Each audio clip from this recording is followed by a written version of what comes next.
Today's question is, why are you losing clients to cheaper designers? And I think this has happened to quite a lot of people. Especially those who put out their offer and then you get that rejection and you feel like, resentment. It feels like rejection and resentment, and you feel like you're being judged, and all of a sudden this feeling that you have just lost a project that you really wanted is going to make you think whether you should start reducing your prices on the next project. And then it's this kind of snowball effect of these projects that just keep going lower and lower and lower. But you've got to look at everything from the client's perspective, not from yours. So this is the key thing. This is the key reason, or the key way to solve this problem if you're being undercut by other designers. And the key thing is to look at it from the client's perspective. How did you sell yourself to that client? How did you sell your service? You are in sales. You are selling a service and potentially a product as well. And the way that your client perceived what it was that you were offering wasn't as valuable for the price that the other person provided. And I was that designer who was always offering the cheaper price. So I know and this was for a really long time, I would win projects over everyone else. And this is why I was so busy in the first 2 years of my business, because I was really cheap. But what I learnt from that is also not only that I was really cheap, I learned how to sell interior design services. And I think this is what is really critical and what most people miss. Selling interior design as a service or a product, depending on what we're offering, is different to every other service out there, because we are a bit more like, we're not even like architects or engineers. We're not like builders. We are very unique. We're not like any other service because we have a product to sell as well. So the kind of closest that I can place us is we're almost like clothing stylists, because the client also needs the fee for our service, but then they also need an extra budget to undertake the project, which the only other kind of professionals out there that provide this kind of a service are fashion stylists, who not only do you have to sell my service of styling you, but I have the same problem because you still need the budget to actually buy the clothes that I'm trying to sell to you. So you can see that selling interior design is different to selling architecture, selling like engineering or other construction industry services, because we do sell more of a creative thing, and learning how to present the value in that creativity is actually the key in selling interior design services. So how do we do that? You need to know you need to know why you're losing the client, and I'll show you why you're losing it. But it's inherent in your sales and marketing process, because this is all tied in together. How are you communicating what it is that you do? Don't forget, most clients don't even know what interior designers do. And because of that, they just go for the price, because they just think, well, you're offering the same thing as that person, so apples for apples, and I'm just going to get a better deal. I'm getting more with this person. It's in how they sell it. And I was that person. I already had 15 years of experience before I started my interior design business. And I had already trained as a business and life coach. It wasn't until after that time and I was still offering services for the first couple of years for really cheap. I think the first few I sold at $250, then I went up to $500, $750, then $1,000, $1,250, $1,500, $1,750. I went up $250 at a time, every 3 clients, because I didn't realize that people were actually going to buy what I was offering, because I had learnt by that stage that I could sell interior design services specifically. So why do people want to buy interior design services? Well, it varies per target market. It varies per project type. It varies per like, what is your USP? What makes you stand out from other people? So you've got to know, well, let's go back to, instead of USP, let's go back to, well, actually, let's start with USP. Why should someone hire you over somebody else? And it's not. And so these days, I see it all. Everyone's generating AI responses, going, "Well, I provide what's the functional design and a really personal service. It's like to create your dream space." That's what every interior designer does. That's our job. So what makes you different from everyone else? And I think this is where it can be really confusing, because you've got to go really deep. You've got to really understand your skills, and your skills might be the same as everyone else, but how you twist those skills and market it perfectly to that ideal client is where the beauty spot is to sell it. So for me, and I didn't know it until probably at least 100 clients later, why people were hiring me over somebody else.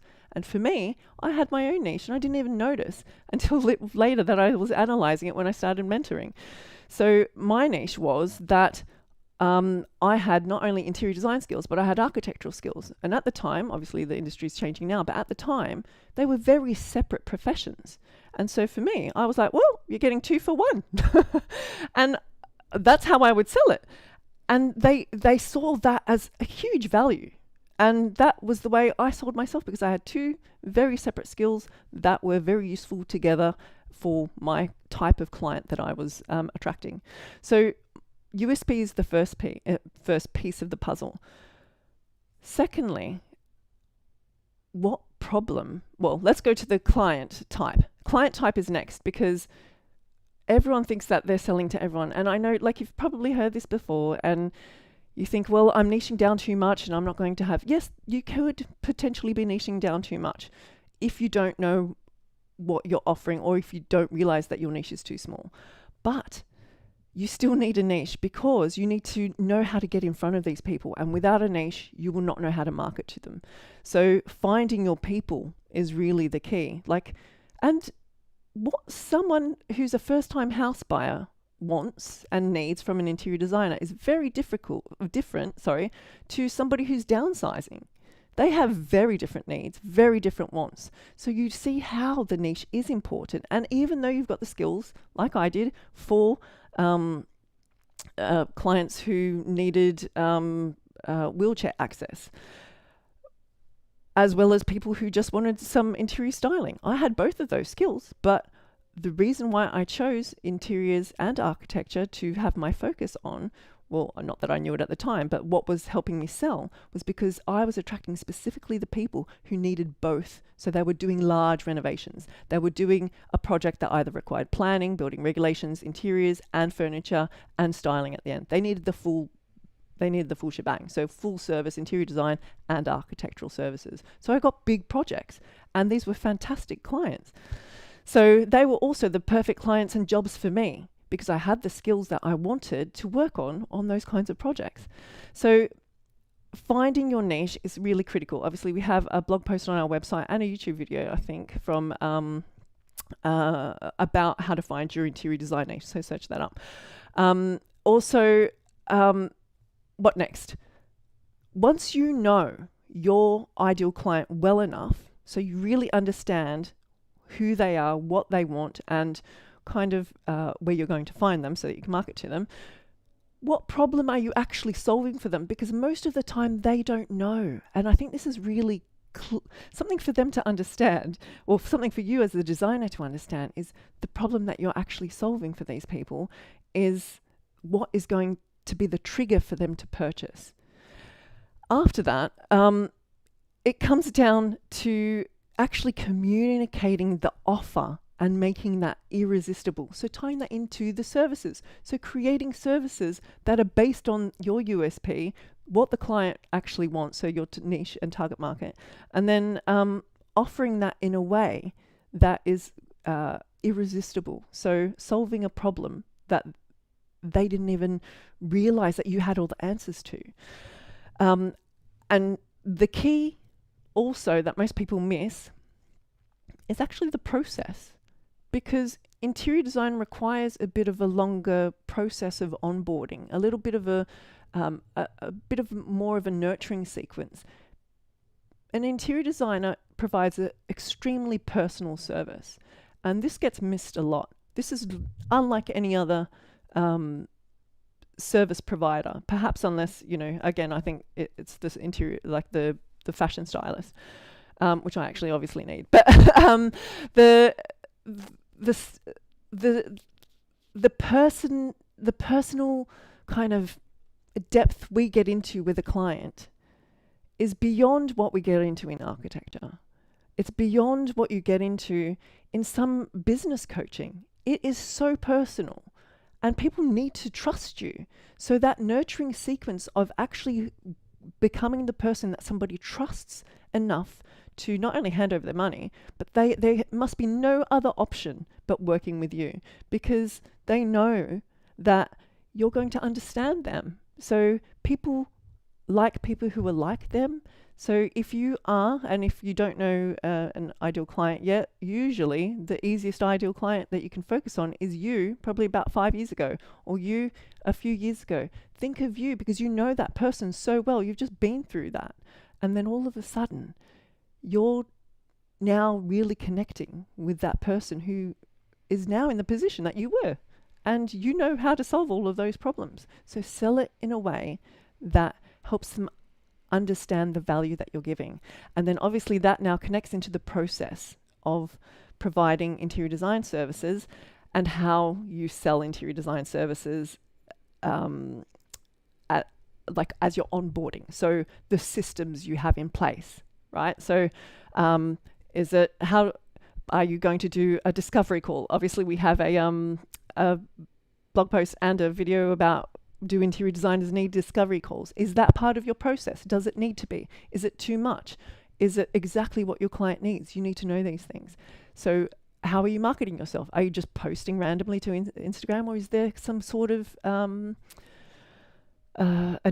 marketing strategy to that? Are you going out and meeting people face to face? If you're with developers, if you're in commercial interior design like I am, is most of your marketing done face to face? Because they're the kind of people that are not going to hire you through an Instagram post or from a cold call on a website. So you need to know your target market and then also transfer that system, your services, your marketing into a process that is perfect for that client, so that they know that you understand exactly what it is that they want, and that's how they're going to hire you. And I had to learn this the hard way, after hundreds and hundreds of clients, they will still hire you, whether you offer 250, 500, 10K, 20K, 30K, 40K, 50K, 60K, 70K, they will still hire you because they know that you're the only person that can offer exactly what it is that they want, and they will find a way to get the money. One of my first coaches, and this is Gina DeVee, used to say, you want them running to get their credit card to come and work with you.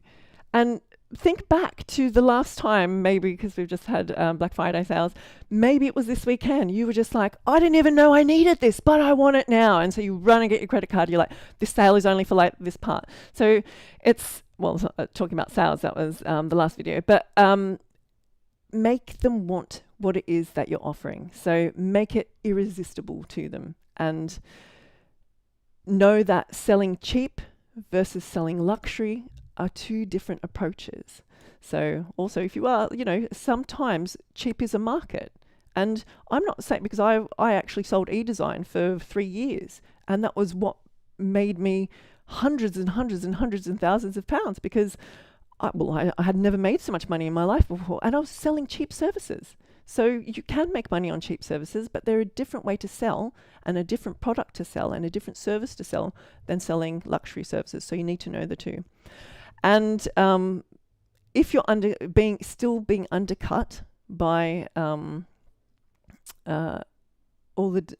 designers, focus on yourself. Focus on how you're selling your service. Focus on how you're communicating the value. And I don't want to just say that sentence, because that is what everyone says, oh, communicate the value. But how do you do that? Well, I've just outlined to that. Know your USP, know your niche, communicate the clarity about what it is that you're offering to these people, how you're solving the problem, their most pressing problem, and then sell that in the way that makes it absolutely irresistible, so that there is no other option, and they will be running to get their money to spend it with you. So, as Maria Killam always says, what is it? Ugly is always on sale. I love that. One of my mentees just recently reminded me, thanks, Kim, about that one. So, it's not about being cheap, it's about communicating and knowing what it is that you're offering and being confident in that. Keep the questions coming. I'm Jo Kroback. I'm an architect and interior designer, and I'm the CEO of the Interior Designers Business School here in London. So if you're looking for a mentor, have a look at our mentorship options.